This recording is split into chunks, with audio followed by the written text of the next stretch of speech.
tristesse. C'est l'histoire. C'est l'histoire d'une petite fille. Écoute.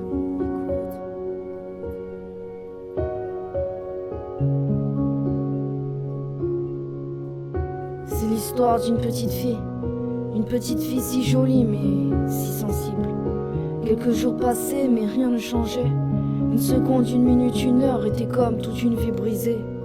Elle cessait d'avancer et sans cesse, sans abandonner. Dans l'absolu, elle cessait de croire en elle, espérant pouvoir un jour battre des ailes, s'envoler en devenant plus forte, espérant atteindre ses rêves. Mais chaque jour qui passait était comme un combat. Elle devait se battre contre tous ces cauchemars qu'elle endurait intérieurement. Elle cessait de se dire un jour ou l'autre ça passerait. Elle avait beau continuer d'espérer, mais ses cauchemars devenaient insensés. De jour en jour, ses espoirs s'effaçaient. Elle se posait souvent la question: mais comment peuvent-ils me faire ça? Comment peuvent-ils me faire ça?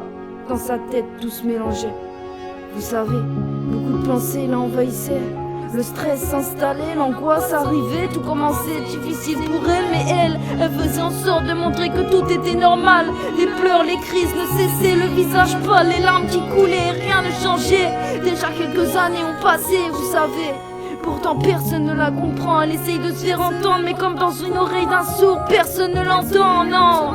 Elle avance et grandit de jour en jour, pas à pas, mais son mal-être s'agrandit. Tout au fond de son cœur, elle y conserve toutes ses peurs. Au fond de son cœur, beaucoup de souffrance, beaucoup de qualité, beaucoup de sensibilité. Au fond d'elle, c'est un mélange de bonheur, mais surtout de larmes qui cessent de couler. Les jours passent, mais ça ne cesse de se répéter.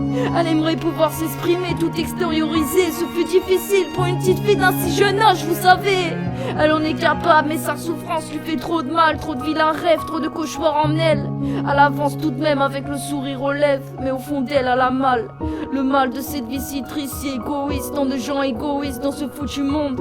Dans ce regard, on peut y voir tant de haine dans son cœur, tant de peine et tant de larmes peinent à sortir. Derrière des sourires, on peut tant cacher de souffrance, vous savez. Un jour, elle se dit: j'arriverai à être dans la délivrance. Je serai délivrée de toutes ces foutues souffrances. Quitte à se battre encore et encore, elle s'arrêtera pas.